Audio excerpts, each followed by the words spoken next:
नमस्कार, मैं मुकेश उदैनिया। आप देख रहे हैं सीधे बोल यूपी। दोस्तों, दुनिया की सबसे बड़ी कूटनीतिक जंग छिड़ गई। यूनाइटेड नेशन सिक्योरिटी काउंसिल, जहां ऐसी बहस हुई कि पूरा माहौल गर्म हो गया।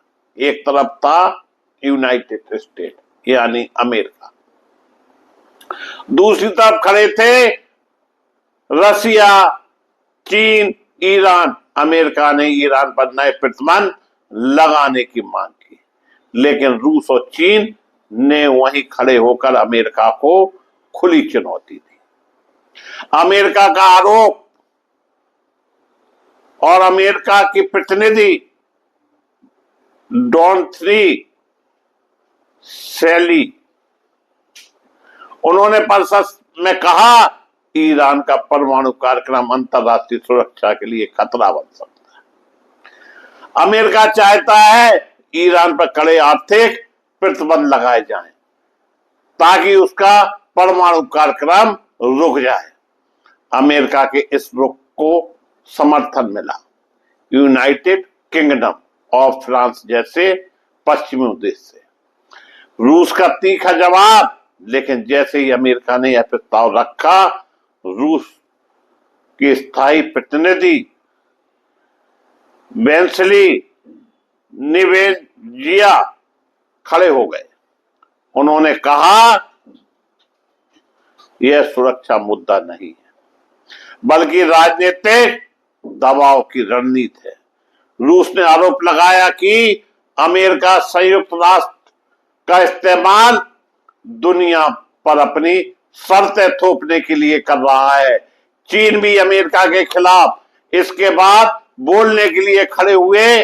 चीन के प्रतिनिधि जेंग जुन्नी, उन्होंने अमेरिका को सीधा चेतावनी दी। चीन ने कहा, अगर ईरान पर दबाव बनाया गया तो इसके मध्य पूर्व में और बड़ा संकट पैदा होगा। चीन ने यह भी संकेत दिए कि बीजिंग ईरान को आर्थिक सहयोग देने के लिए तैयार है। यानी बीजिंग ईरान को मदद करने को तैयार है। ईरान का जवाब, इस बहस के बीच ईरान की तरफ से भी कड़ा बयान आया। ईरान के राष्ट्रपति ने कहा, ईरान का परमाणु कार्यक्रम शांतिपूर्ण ऊर्जा के लिए और अमेरिका के आरोप पूरी तरह राजनीतिक है। बैठक में कौन कौन से देश शामिल हुए, यह भी हम आपको बताते हैं।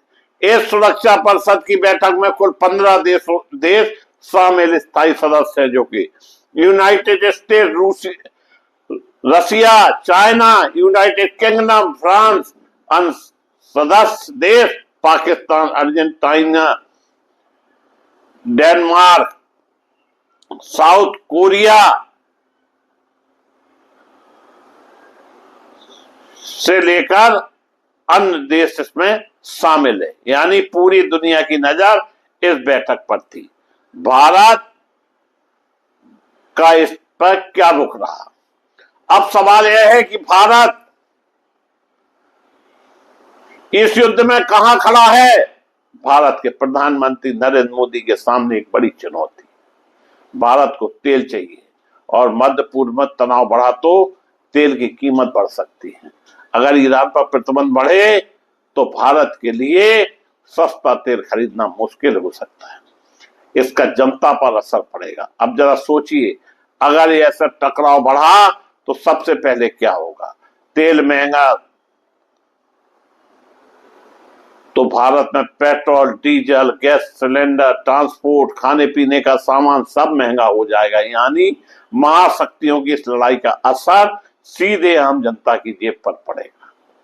संयुक्त राष्ट्र की इस बहस ने एक बात साफ कर दी, दुनिया अब दो खेमों में बंटती जा रही है। एक तरफ अमेरिका और उसके सहयोगी देश, दूसरी तरफ रूस चीन का गठबंधन अब बड़ा सवाल यही, क्या अमेरिका सच में दुनिया की सुरक्षा की बात कर रहा है या फिर दुनिया पर अपनी ताकत दिखाने की कोशिश में है?